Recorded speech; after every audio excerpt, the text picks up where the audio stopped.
Well, according to law enforcement, prescription painkillers rank second behind marijuana as the country's most common illegal drug problem. Prescription drug abuse cuts across all age groups and economic classes, oftentimes sneaking up on people, and as we've seen time and time again, taking over their lives. That I stand before you today at peace with the past and looking forward to the future. As a Division I basketball coach, Sean Sutton is no stranger to press conferences, but not like this. Shortly, I will stand before a judge and plead guilty to unlawfully obtaining and possessing prescription drugs for non-medical purposes. Arrested in February of 2010, Sutton is part of an alarming trend: addiction to prescription drugs. Well, we have really seen it become an epidemic nationwide, not just in Oklahoma. Oklahoma Bureau of Narcotics Mark Woodward says abusing prescription drugs is not only illegal, but often deadly. Last year in Oklahoma, we had 643 drug-related deaths, and 86% of those involved prescription drugs. And it's sometimes the last people you'd suspect.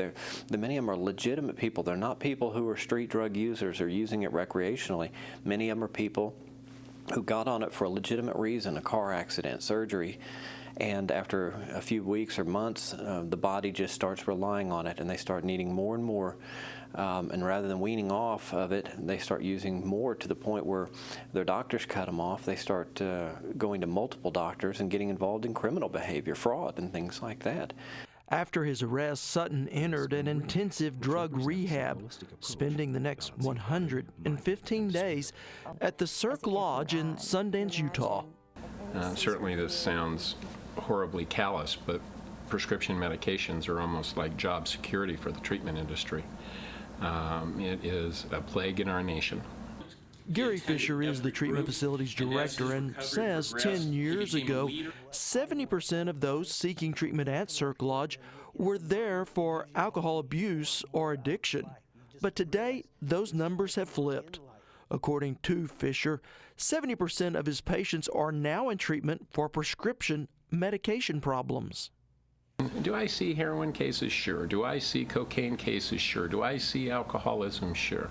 But what I'm telling you that I see is I see prescription medication problems, and all of these problems start with, it's typically fairly harmless. Somebody walks in, they've got a little back pain, they've had they've had a migraine headache, whatever. They come in and all of a sudden they take that medication and the sky's bluer, and I feel better about myself, and until the point that we say in treatment, it worked for us until it didn't. There's a lot of people who, in many cases, put hundreds of miles on their car going to multiple doctors. They may live in Oklahoma City, but they may drive as far north as Stillwater and as far south as Pauls Valley, from Shawnee to El Reno, all in the same day, going to multiple doctors. They're convinced they need this medicine, but their own doctor has cut them off, saying, let's try, some over-the-counter stuff and the heating pad for a while. But they're convinced they need the prescription drugs, and so they even know that they're doing wrong when they're going to multiple doctors and going far away. But they think if I go far enough away, the doctors won't know me, and so they can fly under the radar. What they don't realize is here in Oklahoma we've got a unique system. It's called the PMP, which is the Prescription Monitoring Program. It was started here at the Bureau of Narcotics in 1990. It's a tool for medical professionals. If they suspect somebody is potentially trying to scam them to get prescription painkillers, they can simply go back to their computer and log into our system and see what this patient is getting through our system. And it can show that they're going to 5, 10, 15 more doctors. And it will help them understand that this is not somebody here in pain who needs my help. This is somebody who's clearly doctor shopping and tried and defeated addiction. And it's not so that they can call the police and have this person arrested. It's actually so we don't have to get involved. It's so that this doctor can sit them down and say, look, I've seen your prescription history. You're going to multiple doctors that you weren't telling me about. I think there's something else going on here.